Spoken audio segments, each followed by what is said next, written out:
You're at the office. Your coworker just got back from vacation in Cancun, third international trip this year. You haven't taken a vacation in 2 years because you're saving money. She makes practically the same as you, maybe $70,000. You make $68,000. She lives in a 3-bedroom house with her husband. You live in a 1-bedroom apartment where the balcony is basically a concrete shoebox. She's showing photos on her phone. All-inclusive resort, pool with a swim-up bar, beach massages. Meanwhile, you canceled Netflix last month because you were cutting unnecessary expenses. How does this work? How is it that you both make almost the same amount? But she's living like she's in a credit card commercial while you're calculating whether you can buy brand name toilet paper or if you need to grab the generic again. Spoiler, it's not about her being better with money. It's about math. And the math has been rigged against you since before you were born. My name is Thomas, and today, we're going to talk about something everyone feels but nobody wants to admit out loud. Being single in 2026 is financially devastating in ways that would make a loan shark feel bad for you. I'm not here to give relationship advice. I'm here to show you the cold, cruel numbers. We're going to calculate exactly how much money you're bleeding every year simply because you don't have someone to split the bill with. And by the end of this, you'll understand why the modern economic system was never designed for people living alone. Housing. The legalized scam. Let's start with the obvious. Where you live. If you're single and renting in any halfway decent city, you need to find a place on your own. A 2-bedroom apartment in your city costs $2,600 per month. A 1-bedroom costs $2,000. You'd think cutting 1 bedroom would cut the price in half, right? Wrong. You're paying 77% of the cost for 50% of the space. That's not a discount. That's extortion with a 12-month contract. But your married coworkers? They're splitting that $2,600 in two. Each pays $1,300. You're paying $2,000 for less space, worse closets, and the privilege of washing all the dishes yourself. They're saving $700 per month compared to you. That's $8,400 per year, just on rent. And we haven't even started talking about internet, electricity, gas, or the fact that you're buying a gallon of laundry detergent that lasts 8 months because there's no economy of scale when you're alone. Food, where the math humiliates you. Now, let's talk about food, because this is where it gets offensive. Supermarkets are designed for families. Everything is sold in bulk.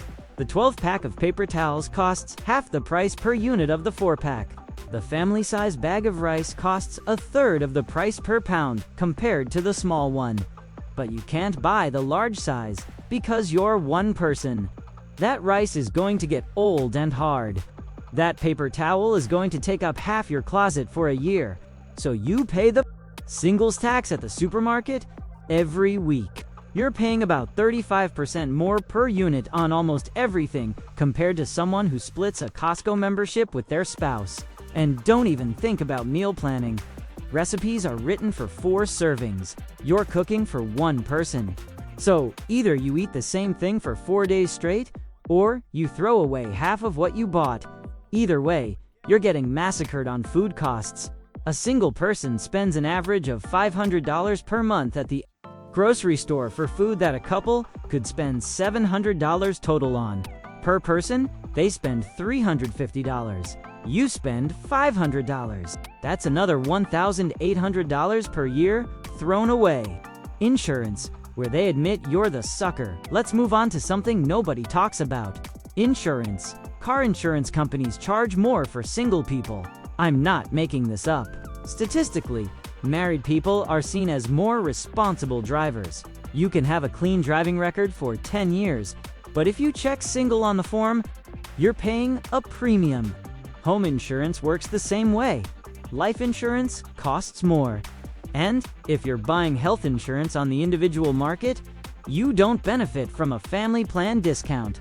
You're subsidizing everyone else's lower rates. The tax code. where the government confesses. Now we get to the place where the government openly admits it doesn't care about you. The tax code. The standard deduction for a single taxpayer in 2026 is $15,300.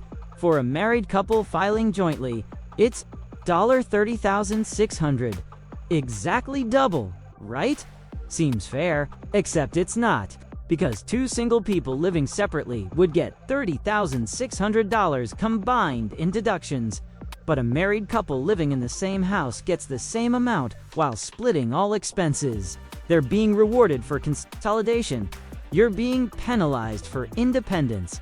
And if you're in a higher tax bracket, it gets worse. The tax brackets for married couples filing jointly are almost double the brackets for singles up to a certain income level.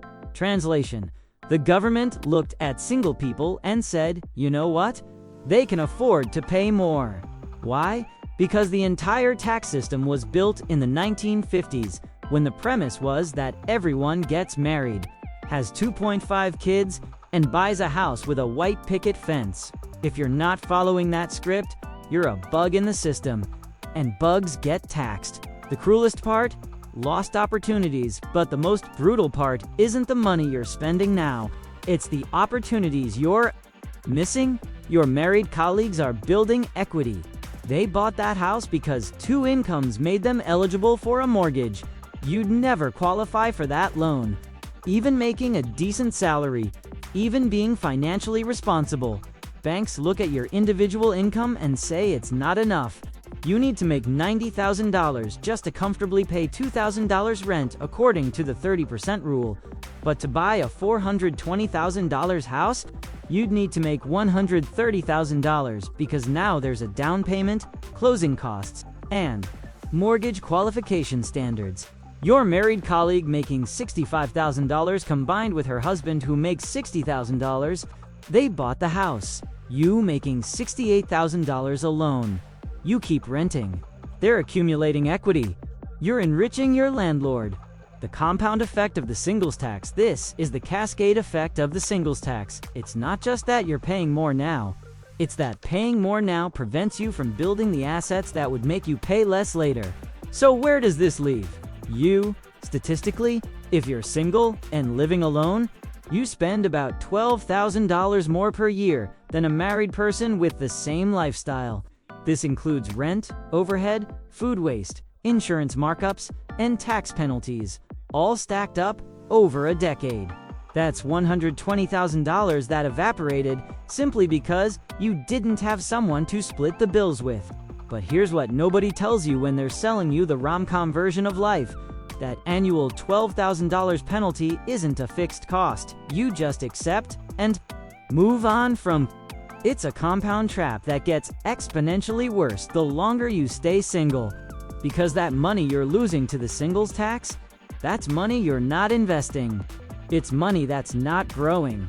It's money that will never earn compound interest. The simulation that will make you sick, let me run a simulation that will make you nauseous. Two people, both 25 years old, both making $70,000 per year.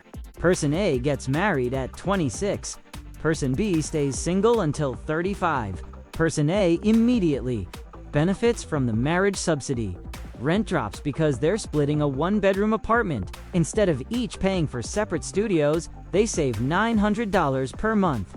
They invest that $900 in a basic index fund with an average 7% return. Person B continues paying full price for everything.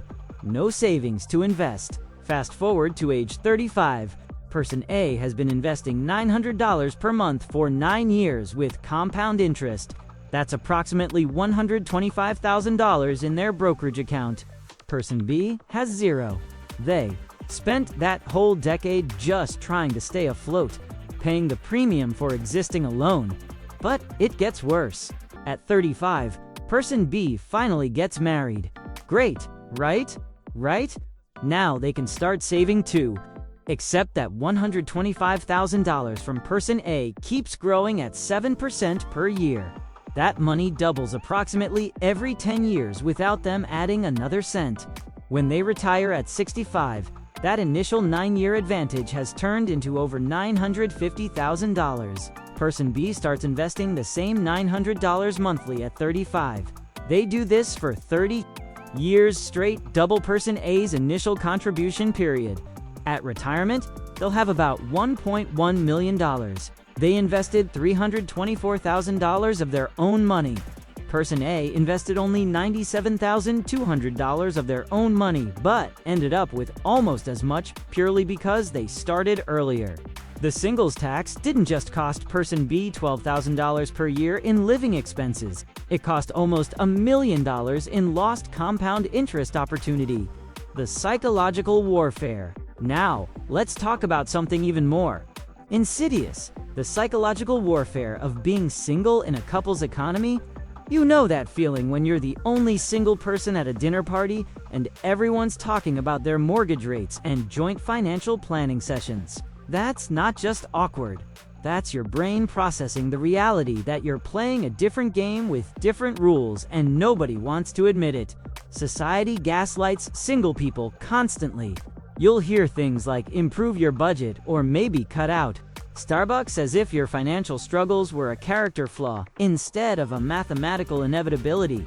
Your married friend will genuinely suggest you try meal prep, completely oblivious to the fact that they're meal prepping for 2 people in a kitchen they own, splitting the grocery bill while you're trying to justify buying the family size of anything when you know half will rot in your fridge before you finish it.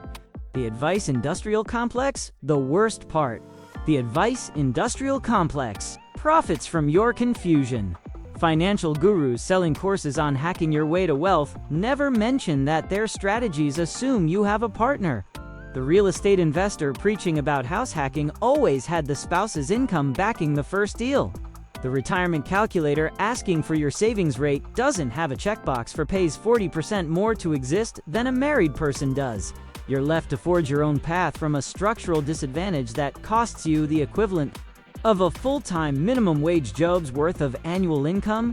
And when you can't, when you're 35 and still renting and your savings account has $4,000 instead of $40,000, they say it's because you don't have enough discipline. What discipline really looks like. Let me tell you what discipline looks like when you're single. You come home to your overpriced, empty apartment. You're exhausted from work. You could order delivery, but you're trying to save money, so you force yourself to cook. You make a chicken breast, some rice, maybe some steamed broccoli if you're feeling ambitious. You eat alone at the counter because you don't have a dining table, because you couldn't justify the space or cost. You wash the dishes immediately because if you don't, they'll sit there staring at you until tomorrow. You watch half an episode of something, realize you're too tired to concentrate, and go to bed. That's discipline. That's financial responsibility when you're subsidizing everyone else's tax breaks and insurance discounts.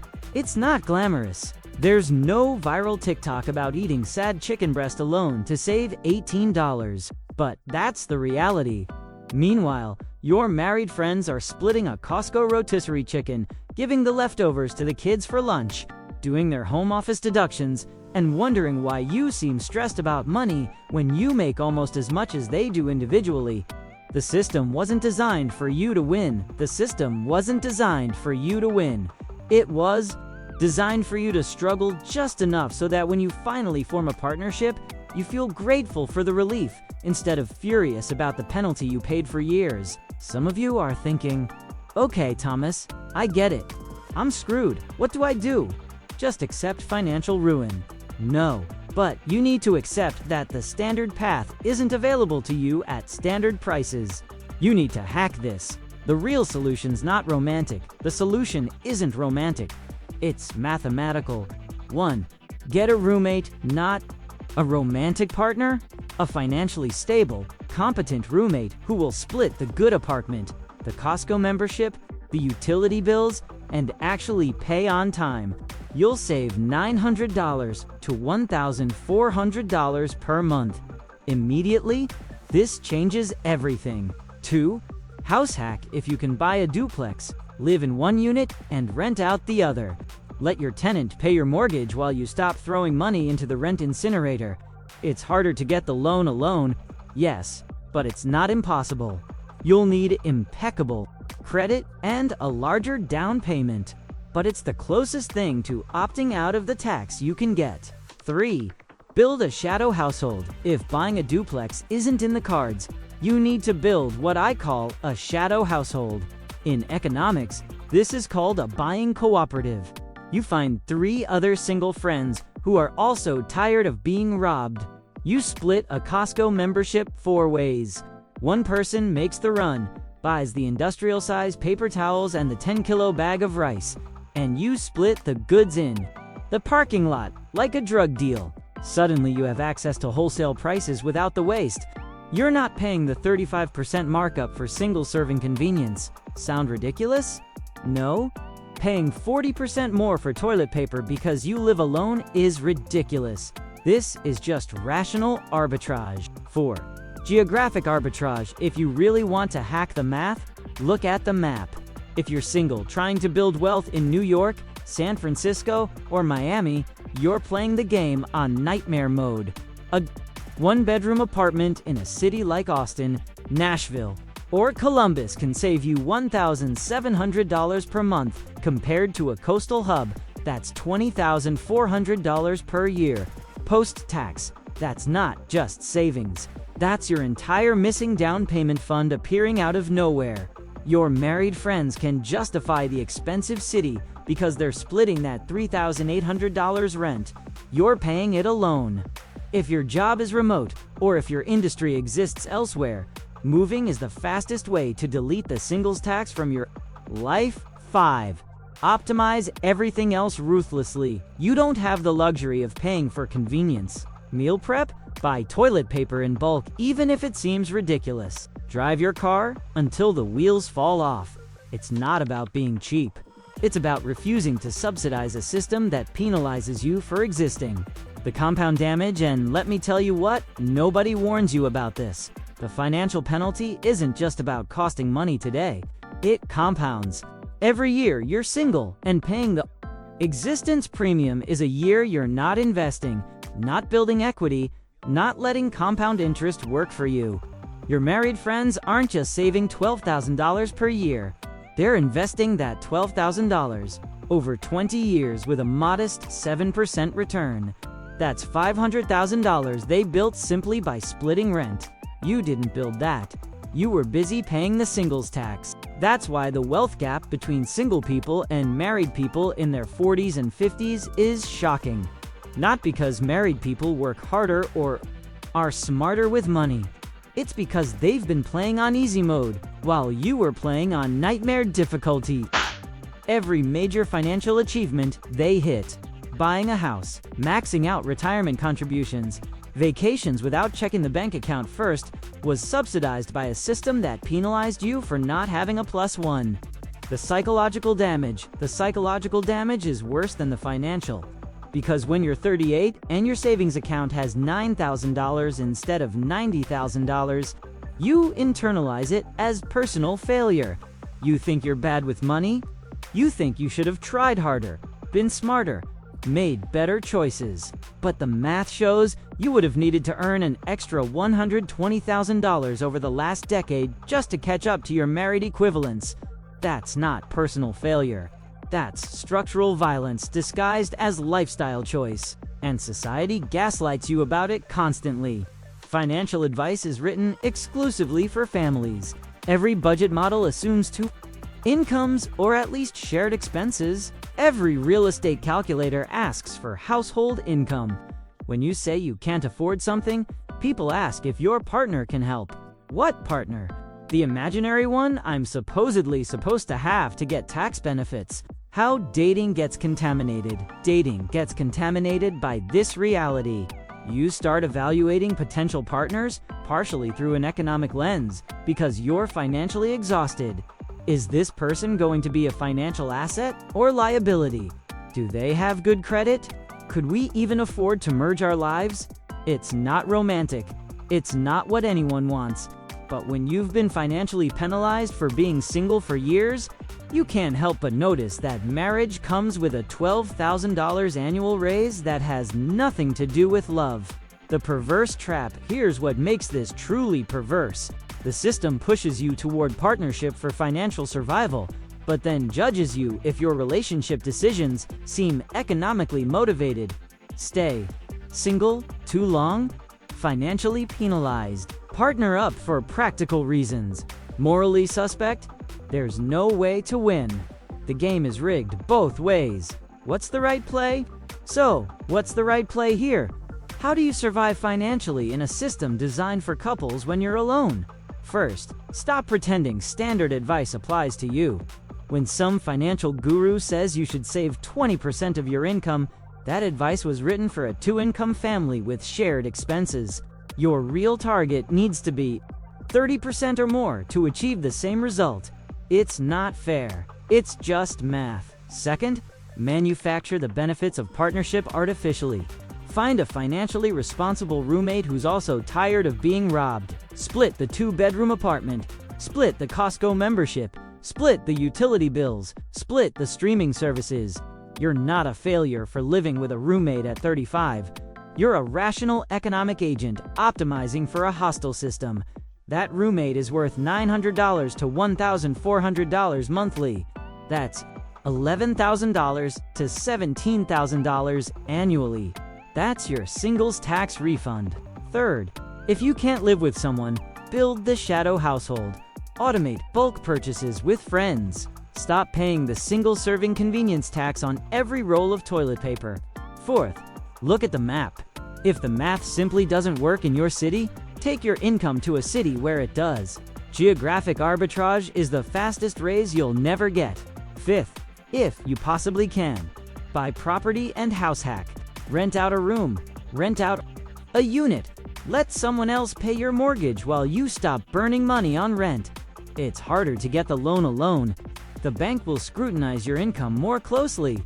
You'll need better credit and a larger down payment.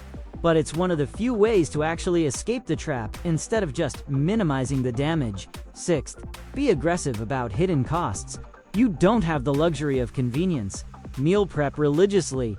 Buy in bulk, even when it seems ridiculous. Keep your car maintained to never face an emergency repair. Cancel every subscription you don't actively use weekly. This isn't about being cheap. It's about recognizing you're playing the game with a 30% handicap, and you need to optimize everything else. Seventh, stop internalizing the shame. You're not failing at adulthood because you have a roommate at 35. You're not financially irresponsible because you can't afford to live alone in a $2,400 one-bedroom apartment. The median individual income in the United States cannot afford median individual housing in most markets. That's not your fault. That's a policy choice that prioritizes married families over individual human beings. The real question isn't whether this is fair. Obviously, it's not. The question is whether you're going to keep pretending the standard path is available to you, or whether you're going to recognize reality and hack around the damage. You can spend the next decade angry about the penalty, or you can spend it building wealth despite the penalty. Both feelings are valid. Only one gets you out. This isn't about giving up on partnership, love, or what you want your life to look like. It's about refusing to sink financially while you wait for the system to stop punishing you. Build the life that makes sense for your actual circumstances, not the circumstances society pretends you have. Get the roommate. Buy the duplex. Split the Costco membership. Accumulate money ruthlessly. And when you finally do partner up, if you do, you'll do it from a position of strength instead of desperation. That's worth more than any tax break. The final brutal truth: the math doesn't care about your relationship status. The tax code doesn't care that you're waiting for the right person. The insurance company definitely doesn't care that you're focused on your career right now. They just see a filing status checkbox and charge accordingly. You can keep paying the penalty and hope the system becomes fair, or you can stop playing by rules that were written to punish you. Get the roommate. Buy the duplex. Split everything that can be split. Build wealth despite the handicap, not waiting for the handicap to disappear. Because here's the final brutal truth nobody wants to say out loud: The singles tax isn't going anywhere. It's baked into every policy, every tax bracket, every insurance algorithm. Waiting for it to be fair is like waiting for your landlord to voluntarily reduce your rent. It's not going to happen. So stop waiting for permission to optimize your life around the reality you're actually living in. This isn't giving up. It's just refusing to be the sucker at the table ever again.